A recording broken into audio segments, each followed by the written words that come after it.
Innovation on the Edge with Microsoft Edge is a weekly podcast that explores the cutting edge of internet innovation and pop culture trends. Each week, we'll dig into how people are currently using the web to innovate, notable ways in which it's evolving, what its future might look like, and how we can create the future together. Welcome, curious creators, disruptors, and innovators to Innovation on the Edge. When you hear the term ghost kitchen, you probably think of skeletons, butcher knives, and a fiery stove. Well, I'm here to tell you it is a much friendlier experience than it sounds. A ghost kitchen is a recent innovation in the restaurateur industry. Now, it's not exactly a restaurant, and you don't exactly go there to get the food yourself, but it's made your pandemic life much more comfortable. How do they work? I'm Chelsea Briggs, and today on the show, we dig deeper into the topic with Dan Unter, co-founder of Kitch, which is essentially an Airbnb for food businesses looking to rent out ghost kitchens. Welcome to the show, Dan. How are you doing today? Thanks for joining us all the way from New York. Thank you so much for having me. All right, I just want to jump right into it because obviously we were talking about the trend of ghost kitchens, which have really exploded in the last year. So I want to hear in your own words, because I think a lot of people don't know what that term means. What is a ghost kitchen? Absolutely. So very basically, a ghost kitchen is a restaurant that doesn't have a dining area or signage. It is just the kitchen. So the term ghost kitchen sort of helps because it's sort of hidden, but it is still a restaurant, all things considered. It's the same equipment. It's the same good people. It's the same packaging. It's the same technology. It's just no dining area, and thus it's more economical. It does have a lot of advantages in many ways. We can get all into that. Tell us in a few sentences, what do you do at Kitch? What does Kitch do, and how does it relate to ghost kitchens? Sure. So Kitch is a marketplace. We are the Airbnb of commercial kitchens, which essentially means you can list your commercial kitchen if you're a restaurant or a hotel or a country club or a grocery store, whatever. You've got an expensive asset. You can list your kitchen on our site to create revenue with outside people coming in and using that space. Those outside people are killer new concepts. They're delivery only or catering businesses. Some of them are really big, expanding into far-reaching markets. There's a lot of exciting possibilities out there in the ghost kitchen sort of space because of the technology that's out there. Most importantly, the delivery platforms like DoorDash, Postmates, Uber Eats make the delivery market very interesting and possible and viable. But there's also Instagram. And there's also a whole host of other technologies that are out there that are making the food business more exciting, more accessible, and more interesting. Kitch launched right before the pandemic, so you must have known that the industry was moving in this direction. So I'm curious to kind of hear you talk about how you foresaw this and speaking on that a little bit. Sure, no problem. We certainly didn't invent ghost kitchens. They were getting popular in Asia. They were called dark kitchens a few years ago, or about a year and a half ago. We're really looking to ride a trend of the technologies out there and create opportunities. So my background is a restaurateur. Mm-hmm. So I've run into those high leverage headwinds that any restaurateur runs into. And basically those are essentially building out a new space if you need to expand, which that's just how it goes. You go from 1 to 2 to 3, whatever. It's a lot of money. It's very expensive. Say $500,000 to $1 million to open up an individual restaurant. Plus it's a 10-year lease. There's a personal guarantee attached to it. It's a very high stressful, high leverage business that if you underperform, you end up in a really bad situation, which is why so many restaurants close, which is why so many people want to open a restaurant, but everyone tells them not to because of X, Y, and Z. 40% of all restaurants close after 2 years or whatever the sort of new term is of the day. I hear different ones all the time. That's what makes the restaurant industry so difficult. So basically ghost kitchens being this new economical way to get into new markets, to expand your reach, to do all these different things is and was even a few years ago very exciting. Again, Asia definitely was starting there. It was a little bit in Europe, and then in LA and New York, starting to see it with bigger companies jumping into the game. Kitch did it in a marketplace fashion because we came out of an accelerator, and necessity is the mother of invention. So instead of leasing out spaces and turning them into ghost kitchens, we decided to go the cheaper route, essentially, of doing it as a marketplace, because that's what we had, was the sort of the money that we had and the resources that we had. But really, the marketplace model is so exciting, because it just opens up both sides. It's an interesting model, right? I mean, essentially, instead of building your own and renting out spaces, you now give that money to other people. So we're just like middlemen, essentially, which is great because it's brand new. Yeah. All of it is brand new. Well, and like I said, perfect timing to launch Kitch. What would you say during the time of the ongoing pandemic? What is the particular role that ghost kitchens have played for the food delivery space? What would you say?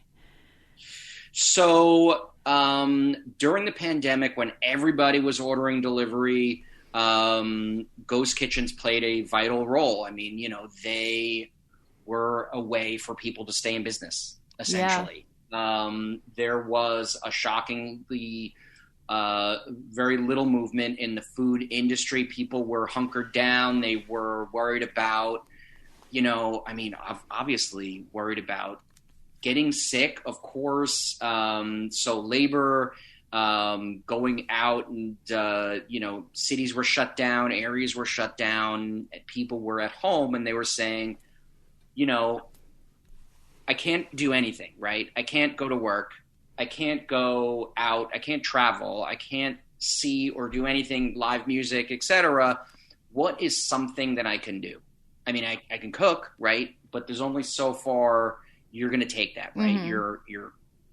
It gets old fast. Food delivery became one of those things that you could do. Like, I tried that new burger place. There's a new chicken sandwich out there. There's this innovative thing. Even like larger, like high-end,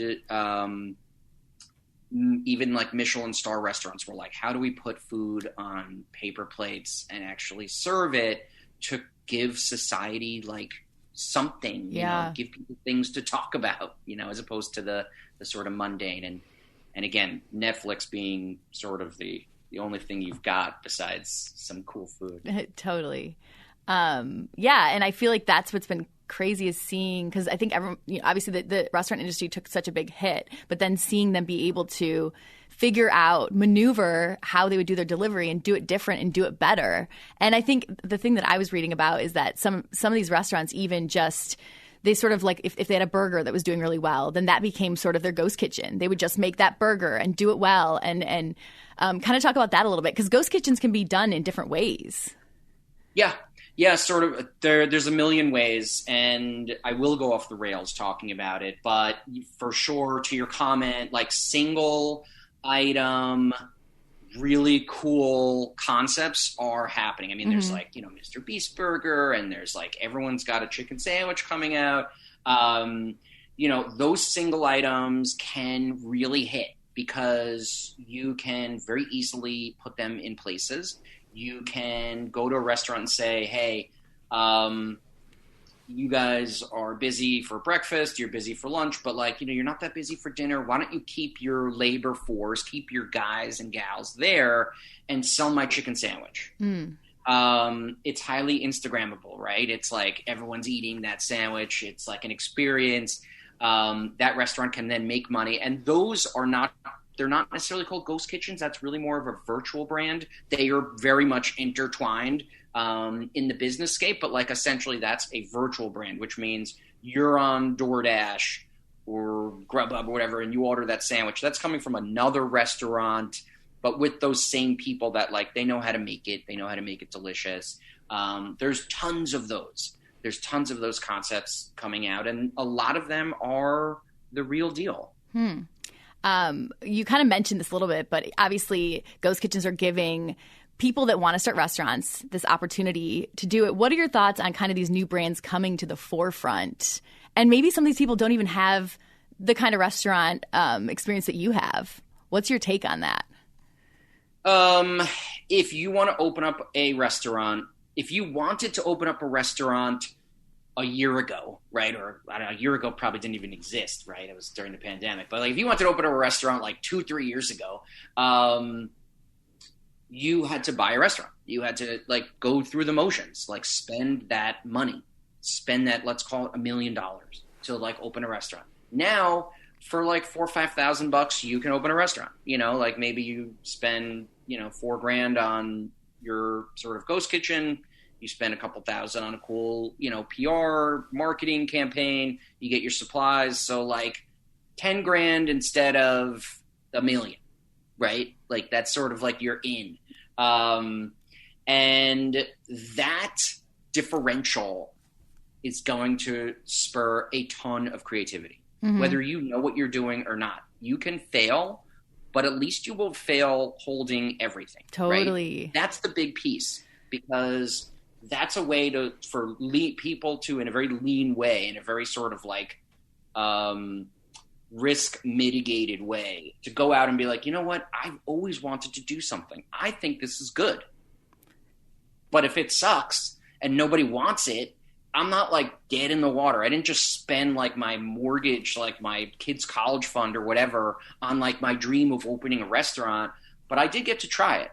And by the way, if you win on it, if you are successful, you have like an entree into like opening 3 more ghost kitchens to expand into the entire city area, right? Cover all of LA with 3 or 4 more ghost kitchens, or go to that brick and mortar and start collecting data on like, your customers. What do they want? Because like, that's the other thing, is the restaurant industry does not allow you to figure out what people want and what they want to pay for and what they want to experience until you've put your wallet and like signed in blood on the space. So like now it's like, I don't know what I want to do. Like this is going to be, I want to do this. This is like the wildest thing I could think of. And it may be amazing. And it may not be. Yeah. Then that's okay too. I was curious about like, because I think with this too, it's setting the bar higher, right? There's more ways you can get food. There's more companies opening up. So it's setting the bar higher for food quality, for better delivery. I would love to hear you sort of speak on that a little bit and what we're seeing. I think that's an awesome point. Totally. Competition is great. Competition in the food industry is a normality. There's a pizza place like, in New York on every corner, and they're all really good, because if you're not good, you're not going to stay around. It is not supposed to be, the restaurant industry is not supposed to be monopolistic. It's not supposed to be like, there should be 1 pizza place in every neighborhood. It's like, there should be 4, because you know what? As the end customer, your point is totally perfect. You deserve to have that competitive landscape, because then it ups the game of the businesses. Obviously, this is such a trending thing, and ghost kitchens are attracting so many interesting players, ones that have been able to raise millions of dollars. There's so many investors interested. Why? Mm-hmm. Why is that? Why is ghost kitchen such a trendy thing right now? Well, very easily, the delivery market in a few short years is going to be about $1 trillion. So that's just general delivery. Ghost kitchens are going to be a percentage of that, and they're not going anywhere, right? Again, like we said, ghost kitchens are cool. They're like, if you're a big company or a newbie or like in the middle grounds, it's a way. It's like a scenario for you to say, I want to go to like, whatever, this other area, but I don't want to bet the bank on it, but let's see how it works. So like ghost kitchens are going to play a big part of it. They're going to be a percentage of that $1 trillion market. And guess what? People want to spend money to get involved in that scenario, because it's huge, and it's growing from there. I mean, this is just the beginning. There's always people that no matter what are kind of like negative about it. And like you kind of read 2 sides of it. People think ghost kitchens are such a good thing for the restaurant industry, but then there are people that are like, meh, I don't know. And I think they're going to die out after the pandemic. What do you think? Are they a good thing for the restaurant industry? Yeah, I do. For those exact reasons. basically having an ability to open or expand in an economical way or fail in an economical way is huge for an industry that never had this. Are there going to be people that sort of take advantage of that and like offer something that's like not great, but like cheaper because their business is cheaper? Sure. Are the customers eventually going to be the ones that decide which is the winner, which is loser? Yeah. So I don't see like the general scope of like, well, a more efficient business is bad for the restaurant for this industry or whatever industry because it's more efficient. Right? Or because it's cheaper to get into it, that makes it bad for the people that are paying a lot. Mm-hmm. I just don't see how that doesn't make sense, right? I think that eventually all this stuff shakes out. It is the sort of topic in the restaurant industry. It is. And it's so trendy. Topics, it is. It's very trendy. It is a thing to talk about, of course, in like, and that's for good reason because it is very disruptive. But at the end of the day, in a certain period of time, it'll just sort of be part of the landscape. Do you think? Obviously, there's no way that the dine-in experience at a restaurant is going to be a dying thing. That's always going to be around. But how do you? What does it mean for the future of sort of the brick and mortar? Well, I think it's exciting. Again, brick and mortar offers a much bigger revenue opportunity. It also offers, a much bigger leverage. So as we discussed, it's a little more frightening. But for the people that make it work, brick and mortar is the best. So like, as people go back to restaurants, it's really exciting because now restaurateurs armed with new options as to like how to reach new customers have that, even the ghost kitchens. So like your place in Santa Monica is like exploding, right? You're getting tons of Instagram followers and everyone on Facebook is like, yeah, I'm in downtown. Like, why can't I get your food? I'm in Sherman Oaks. Like I'm, in Orange County. And you're like, you know what? In a really cheap way, I can get you my food. And by the way, when catering opens in Century City or in downtown, like I could go and shake everybody's hand and like go offer my catering at a good price.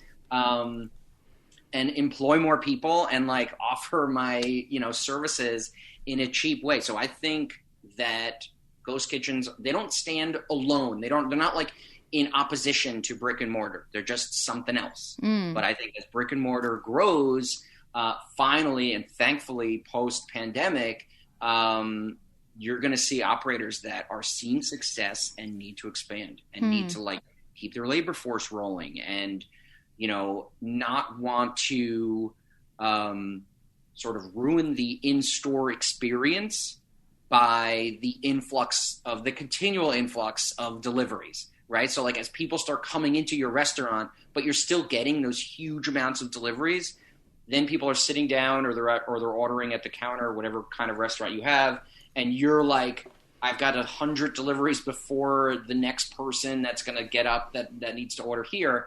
Now you have an ability for, very little money in comparison to what was normally out there to get a kitchen that just does delivery, just does catering. And that's really exciting. So I love the idea of brick and mortar growing. Yes, it has to. We love it. We love sitting down, having experiences, meeting friends, going on dates, etc. Like family, all that stuff is like, it's the best thing ever. So we're big champions of that. So obviously you think ghost kitchens are here to stay for sure. No doubt about it. Yeah, of course. How do you see them evolving in the future? I see ghost kitchens sort of evolving as part of the playbook. And that's the most exciting thing. Just an opportunity. If I had money put aside in my restaurant, like I had like a ton of like just cash that I was like, I got to just open a restaurant I was like looking on 52nd in Manhattan. And it was like the proposition of like putting down hundreds of thousands of dollars on another place. And then if it didn't perform well, then like my first place, which was, I was a sole owner operator, was going to have to pay for the second while it ramped up. You know what I mean? And like the prospect of that was so frightening. I never did it. I never signed on the dotted line. I had a couple places lined up, and I was like, you know what? If I do this and like it just doesn't perform as well, like medium performance, then I'm screwed. And I'm going to have to fire people from like my other place because my labor force is my second most expensive thing besides my rent. So it was incredibly daunting. And just the idea of like all of those me's out there that are like, how do I keep building? Having the option of saying, you know what, you don't need to spend all that money. Just go out there and get a couple of ghost kitchens, figure out what the market wants. Open 5 more, or then go with the brick and mortar, but then you're armed with the knowledge. And I think data is a big piece. Oh yeah. I really do. I mean, you're training staff, you're getting your supply. That's also huge because like the ramp up in the restaurant industry is like a whole thing. Like you got to ramp up, you got to like hire your staff, then fire the worst ones, then like get your supply, and then like work your menu. And then people come in and they're like, what is this? And you're like, oh, I got to refigure this out. Getting all that done beforehand is so cool. And like getting it and then being like, all right, I'm ready to go. Well, I think even too, like this, just the easy way of switching things, like the menu, you can just do it online. Since everything's online with ghost kitchens, a lot of them, it's an easy switch. It's an easy thing to do, easy thing to cater to your audience, to your. Totally. Yeah, you can pivot. Yeah, pivot. You can pivot. I mean, restaurants pivot all the time. You see like an Italian place, and then you see like it has like a different name, and you're like, is that the same people? Like, it is difficult, and like it is that experience of pivoting a restaurant when you're paying, $12K a month in just rent. You know what I mean, or $30K or whatever. Is frightening, right? Because new customers in the restaurant business are very expensive. Repeat customers are profitable. So you got to get past those new customers. You got to bring them in. And if they're like, I hate it here, or like, I didn't have a great experience, or I'm not coming back, then like you lost them. They're probably not coming back, and that's fine. But like, it is that whole proposition of like getting to the point where you know what you're doing is the really expensive part. And then like then it's a little smoother sailing. Like, this is working. So like, great, let's do it the right way. Right. Let's just keep that party going. But like, if it's not working and you need to like, it's a bumpy road, man, that's stressful. And then like, you see why a lot of, as a restaurateur, like you start looking at menus and you're like, wow, those are some cheap ingredients. And you start seeing like why, every bar has like jalapeno poppers that are like frozen. You know what I mean? It's just cheap. And it's because restaurants are expensive. Yeah. They're just like, everything is out of your pocket. So like this sort of ghost kitchen, lower leverage experience will be spurring more interesting and just better ingredient usage, more interesting labor, and opportunities for young and more mature chefs. Like the next Anthony Bourdain may be like this dropout who's like, I just have something to say in the form of food. But I don't have friends and family of like the $300,000 to $500,000 range. I got like 12 grand. So, I think that's going to be happening. I think it's kind of cool. I like it. I like the idea of that. Yeah. What would be your advice or tips to anyone that's looking to break into the ghost kitchen market? What would you say? Go to usekitch.com. There it is. There's the pitch. I knew it was coming. So, super pluggy right there. If you want to open a ghost kitchen is no different than any restaurant. It is the same. It is different in the sense of the proportions of money that you're paying out, but it's the same in the sense of, knowing what you're paying for food costs. Like there's percentages. The food business has its own sort of set of calculations, which is no different than any other industry. So work it through. I mean, if you know what you're talking about, then sure, go on Use Kitch. Go find a ghost kitchen somewhere. and go crush it. If you're new to the industry and you're like, I just want to make something happen, I would say, of course, do your research, Totally. Figure it out. And then once you do your research and figure it out, you're going to be coming to Kitch anyway, because you're going to be like, I don't want to blow that money That's right. Up front. So we're a good option for people that know what they're doing. That's awesome. I have to say your passion for ghost kitchens makes me smile. So thank you. Thanks, Chelsea. We'll talk to you soon. Thanks for having me. All right, I'd like to thank our guest, Dan Unter, for joining me on Innovation on the Edge with Microsoft Edge. We will, of course, be back next week with another episode exploring more internet innovations, pop culture trends, and, of course, how we can create a better future together.